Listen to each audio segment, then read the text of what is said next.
Hello and welcome to Nitro Talk. We are trying camera setup number 3. We'll see how this works. We'll give it a test. Thank you very much for tuning in. I don't know why I said that. Please like and subscribe if you're into nitro engines, nitro vehicles, anything related to the nitro aspect of the RC hobby. This is the place to be. Today, we're going to take a look, I promise we will, take a look at the XTM 21 Pro Racing Engine, also known as the 21 Pro version 2.1. Before we take a peek at that, though, I have a quick story for you about this engine. So I had bought this engine on eBay about a year and a half ago. I've had this engine about a year and a half. And I paid $129.99 for this engine. And I think that that is an absolute steal. But it wasn't so easy as just that. So it came up, buy it now, $129.99. I snagged it, all right? About a day later, I get a notification from eBay that my money had been refunded, and the reason why was that the item was unavailable. Okay, was pretty bummed because I really wanted it, but such is life sometimes. So a couple days later, I happened to be perusing eBay as I am wont to do, and I see it listed again. Same seller, same engine, $129.99, buy it now. So I buy it again. What I figured had happened was they listed it for sale. I bought it. When it came time to ship it, they couldn't find it. Misplaced it, whatever, so they ended the listing, said it wasn't available. But then they found the engine, so they listed it again, right? Makes sense. So I bought it that second time, and a day or so later, I get another notification. My money is refunded. The item's unavailable. Now I don't really understand what's happening. So I'm keeping my eye open, and a couple days later, it pops up again, right? I don't get what's happening, but, I'm getting my money back every time, and I really want the engine. So, I buy it again, only to be refunded again. 3 times I bought the engine.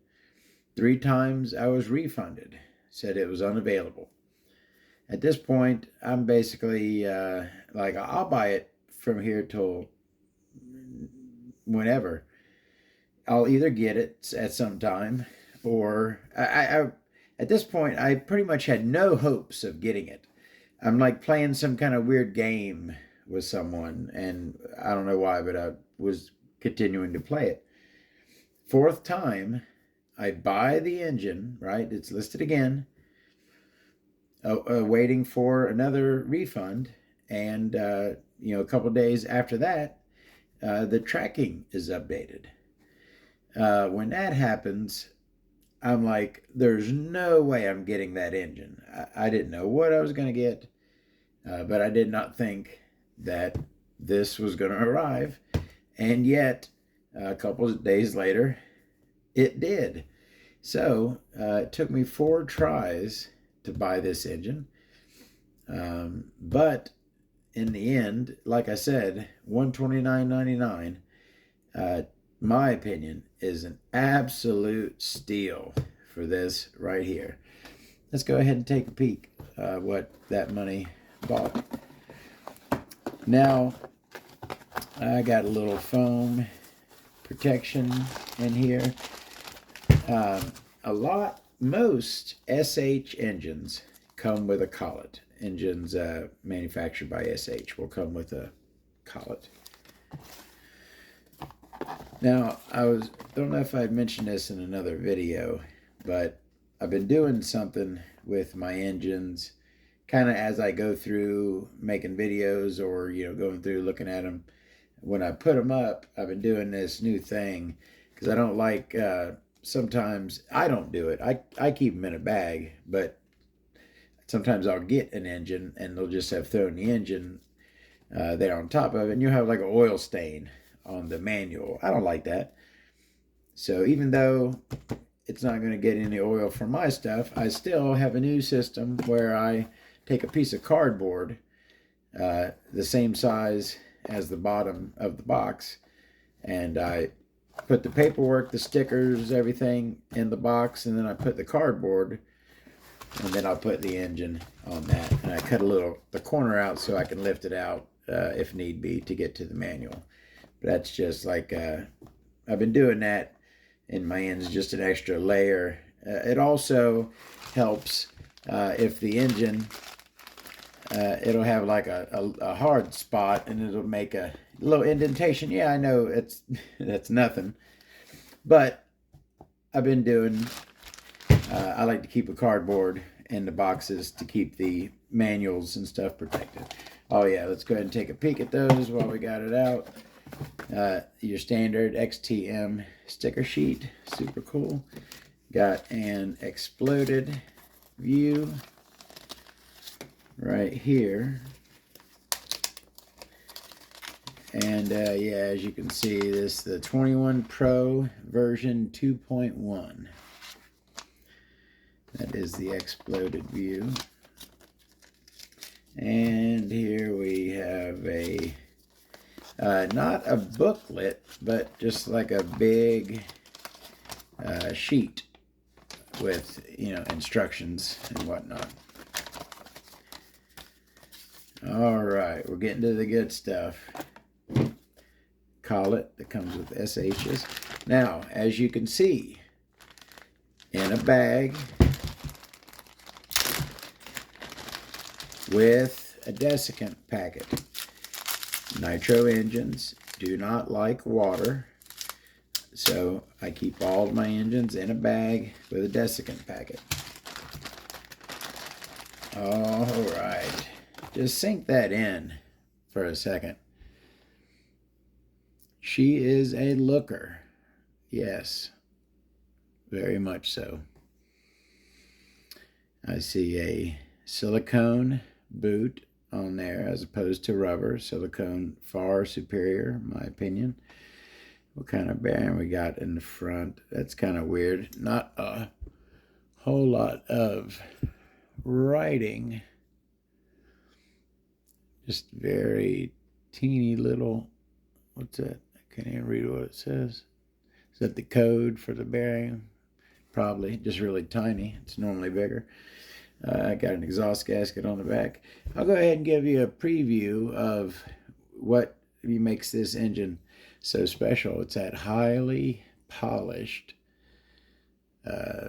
cooling head there. They put this similar cooling head on another engine, but it was a satin finish.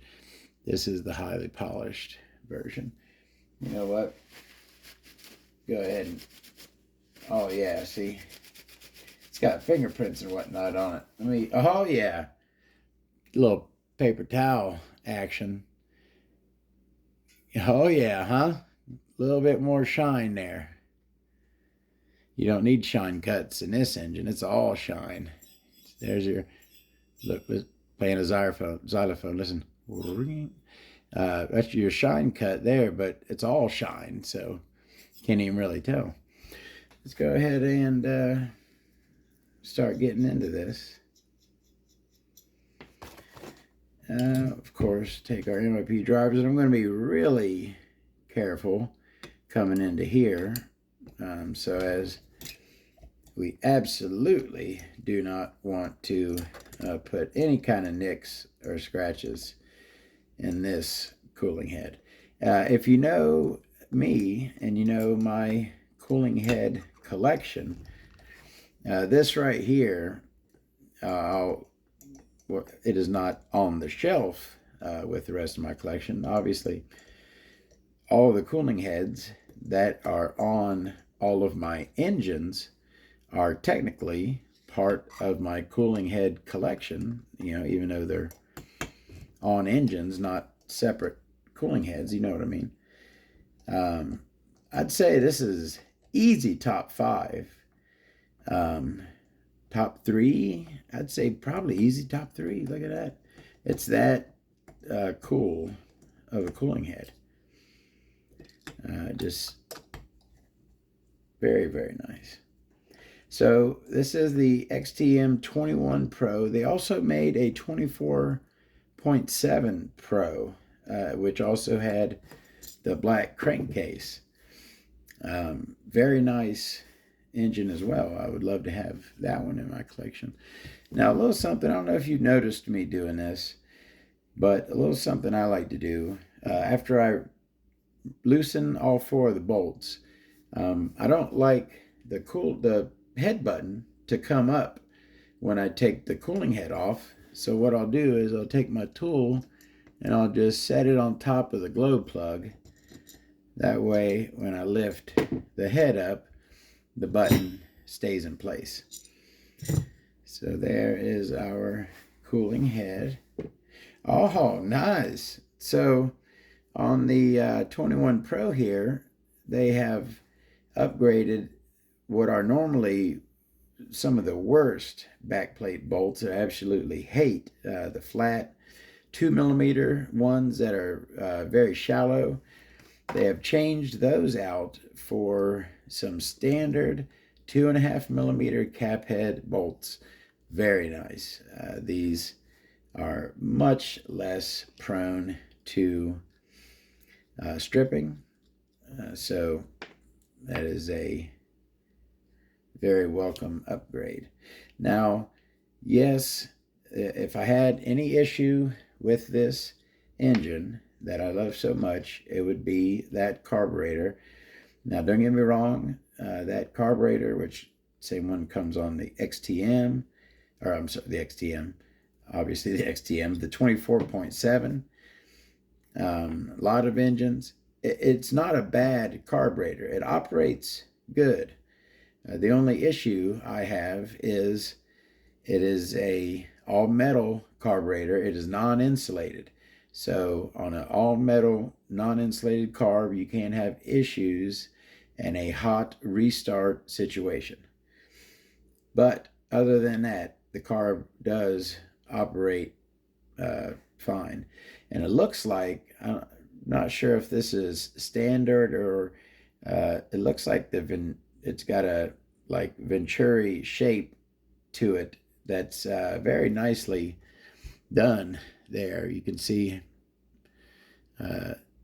nice and shiny and polished looking almost in there. Looks kind of small, almost maybe like a 7mm, maybe because this is the racing engine, and you know, in a race situation you pretty much always use a 7-ish in buggy anyways. Venturi, you know, maybe they just made this a 7mm carb. It looks like maybe 7.5, could be 8. Just it's certainly not a 9. It looks kind of small. Anyways, so I got that back plate, the screws off, and I will, you know, I'm gonna go ahead and take this head button off. I will put our piston up and then remove that back plate, which is all black. You know, that is not the same back plate that is on most of all the other bump start lower end-ish SH engines. Not really sure. Is that plastic? That's not plastic. Is that plastic? That is. No, is that? That is. You know, hold on a second now. I've seen the XTM, the SH engines, XTM, they're known for having that plastic backplate on their pull start engines. All right. It's a plastic back that, you know, the pull start goes through. But I've never seen the bump start in plastic, that's not painted metal. That is plastic. That's blowing my mind. But that is a total plastic bump start backplate on the SH. I've never seen that particular backplate. That's cool. I like seeing new stuff. Let me go ahead and get this carb off of here. Now these metal on metal carbs, okay, this one's smooth. Sometimes these can get rough coming in and out. If this was going to fight me coming out, I probably was just going to leave it in there because these metal on metal, they don't like to go in and out a bunch. But that was nice and smooth, so that's perfectly fine. Ooh, I am seeing some work done on that crank in there. Now, I did disassemble this engine when I got it, but really I think it was because that was a time I kind of wasn't really doing much. And I really just took it apart to verify everything was there and in good shape so I could leave positive feedback and be done with it. I didn't really give the engine a good looking over. All right, so let me see. Oh, I like a sleeve. Give her a spin. Come right out. And our piston. Come on. It's nice and oily in there. There we go. And all right. Let's start on that crank. Like I think I had mentioned, got a exhaust gasket on there. Now do I need my blocker? Let me see how the close-up is working. I mean, that's focused. Especially if I'm sure if I put two hands up here, I think the focus will stay. I'm trying to, now this, again, like did I mention that this is maybe I didn't mention, but this is a new camera setup. We're seeing how it works. It's looking pretty good so far, I think. And I got the light, I got one down and one up. I knew that was a problem before. I had kind of both down here. And so when I did the close-up, it was kind of dark. But I got a light like right there. And looking good. So we can see that regular steel bearing in there. We can see, what is that? Looks kind of like a scratch. In the black up there wasn't, it almost looked like a foreign object. It was not a foreign object. No O-ring at the base of the carburetor. Regular steel pinch bolt. Like I said, unlabeled front bearing. Another thing, let me mention, I am starting to collect, check this out, front bearings that have different countries on them. I have like 6 so far. Obviously, your Germany, Japan. I also have England. I have Indonesia. What's the other ones I have? U.S. One other one. But I'm like, now that I noticed that I had a few, so I got them together. And now like got my eyes open for front bearings from different countries. I'm going to collect the whole set. Anyways, these XTM Pros, am I lined up good? Yeah. I have the black crankcase with the XTM cutout or sanded down to the bare metal, I guess. Good way to put it.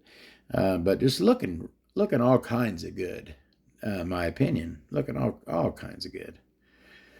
You know, I don't like, and oh man, I can't touch that up because it's black. I'm not even going to mention it because, yeah, there's no sense. Okay, I'll tell you. If you look, So kind of look, let me see. I'm going to have to line up this camera shot perfectly. So if you look, we're going to be looking between these fins here. Okay. Now let me see if I can line it up. All right. Let me get the white right behind it. Okay. You see in between those fins how there is like it's flash. It's bits left over from the mold that weren't cleaned out properly. You see it's right there at that seam. Behind that seam, you see it in there, those bits. Now if I were to go in there and let's say, clean those out, the black would be gone, the black paint, and it would look silver. So can't really mess with them. Just have to leave them like so. That ain't a problem. I look at weird things. Sorry. That's gonna bug me. I don't know why, but that would bug me and is going to bug me because I know about it. If I didn't know about it, it wouldn't bug me. So I'll try to forget. That's the crankcase, looking all kinds of good. Let's go ahead and do that head button. It's a standard head button, non-turbo. The plug is sitting a little. Now, I noticed when I say the plug is sitting high and low, I'm doing it from the plug is upside down, essentially from where it sits in the engine, right? So when I say it's a little high, it's a little low when it's in the engine, but I'm talking about when I'm doing the Todd Turbo, it's the cooling button is face up with the combustion chamber up, and you adjust the plug up and down. This one is a little high, needs to go a little lower, means a little thicker, or another thin washer to bring that down and smooth it out just like a turbo. Other than that, those standard head button, I think we got how many shims on here? Is that it? Just one shim, and it is a 2 millimeter. All right, plastic back plate. That's blowing my mind. I've never seen that plastic back plate, that particular one. This is in my knowledge, this is the only engine with this back plate that I know of. We got to look at that. That's your 24/7 carburetor with the silicone boot. Like I said, looks like I already lined up the seam in the boot with the seam and the carburetor. You can see that seam lined up right there. Just something I do. That looks like a 7 to me. It's pretty small. A lot of this. So just everything just looks a little more highly polished than it would be on a standard engine. I don't know if they went a little extra step on this or what. I'm holding off on that crank. Let's go ahead and take a look at that piston there. And we've got 2 oil grooves.